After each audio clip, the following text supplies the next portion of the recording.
Good afternoon, everybody. My name is Tiffany Ma, and I'm a registered dietitian nutritionist from PoweRDBelly Nutrition, which is an online nutrition consulting company founded right here in the capital region in New York. So I wanted to hop on this video to share with you a few tips I have to keep healthy and safe during this time. As many of you are quarantined in your homes, you're probably finding your schedules are out of the whack and the normal. So I wanted to share with you a few tips that you can take home with you, quite literally, to ensure that you're optimizing the way you're eating to keep healthy and safe. And so these tips can be also used for your loved ones as well. So in order to optimize those grocery trips to the store and to optimize your health and nutrition, you want to focus on shifting your food intake to include foods that are not only calorically dense, but also nutrient dense. So what does that exactly mean? So calorie dense foods are foods that provide us enough energy to do the things that we're doing on a normal basis.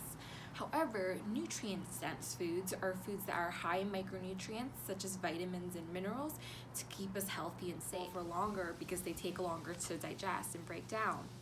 So what exactly are these nutrient dense foods that I'm talking about?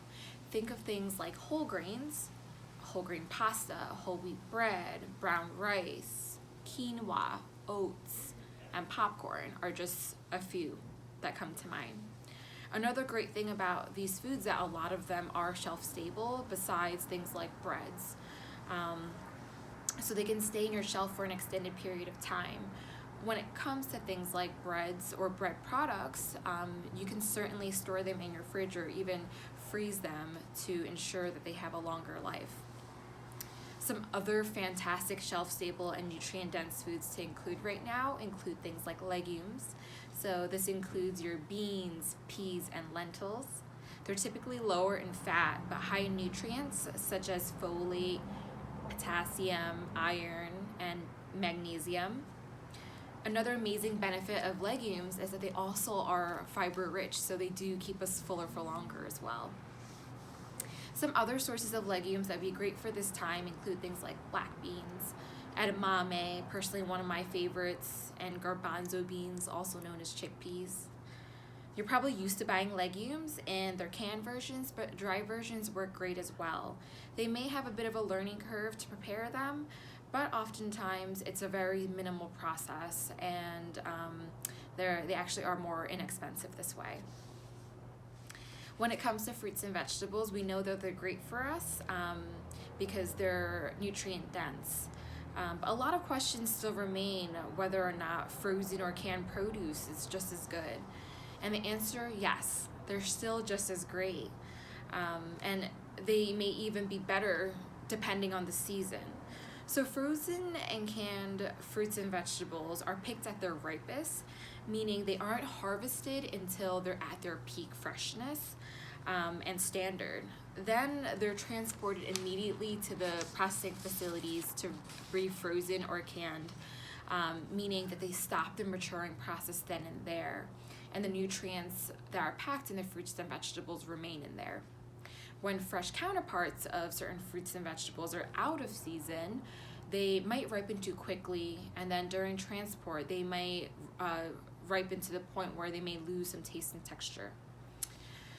Canned vegetables also go through a similar process, but the only apprehension I have with canned vegetables is that they tend to be higher in sodium to ensure that they preserve the vegetable and keep them fresh. So some of you may know that a diet high in sodium can lead to higher blood pressure, which ultimately can put you at a risk factor for developing heart conditions such as heart disease and stroke.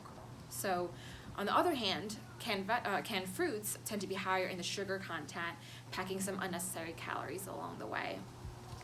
So my number one tip would be to always check the label when you're buying or purchasing canned fruits or vegetables. And if you can find the low sodium content or the low sugar content in these canned goods, definitely opt for those.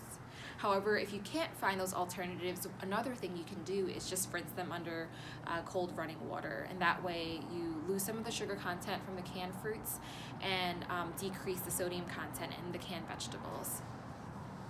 So if you tend to gravitate towards fresh produce more, I would definitely recommend stocking up on vegetables that have a lower water content.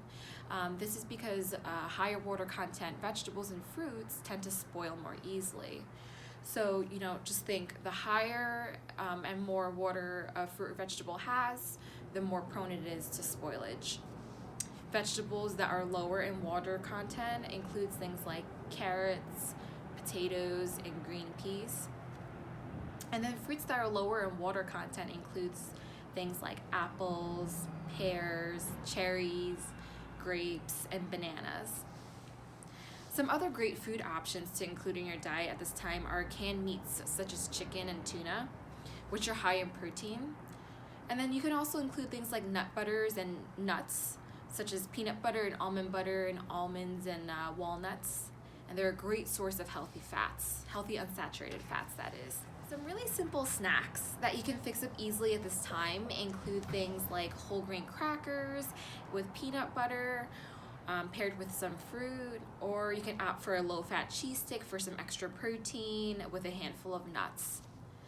Some meals to prepare for the week that can be shared with the family includes things like a tuna casserole that can be eaten throughout the week, or a bean chili. In addition to including foods in your diet that'll optimize your health at this time, it's also important to shift your eating habits to slightly adjust for the time you're all at home. So the key of the game here is to be mindful and intentional with what you're eating and what your eating habits look like. So some ways to practice mindfulness with your eating includes eating with zero distractions. So this means setting up your meal or setting up a time in which your plate is the only thing currently in front of you. This means stepping away from the computer, stepping away from the TV, putting away your phone, and just focusing on the meal right in front of you. It's quite hard because a lot of us like to multitask, but I challenge you to try and do that and see how you feel after you're done eating. And being mindful with your eating is a great practice regardless of this time period. But it's so important now, especially since our homes have become our entire livelihoods at this point. Another tip would be to ensure you're staying hydrated throughout the day. A lot of people find themselves sticking to drinking water intentionally throughout the day when we're at work because we're on a fixed and regimented schedule. But since we're currently not at work, we may find ourselves losing that habit. Hours go by at home where you realize you really haven't drank that much water at all throughout the day. And, like I said, that's mainly because we're not on a fixed schedule, we're not taking trips to the bathroom, and we're not going to meetings where we're constantly moving. So just to give you guys a few tips on how you can increase your hydration, keep a water bottle at hand at all times.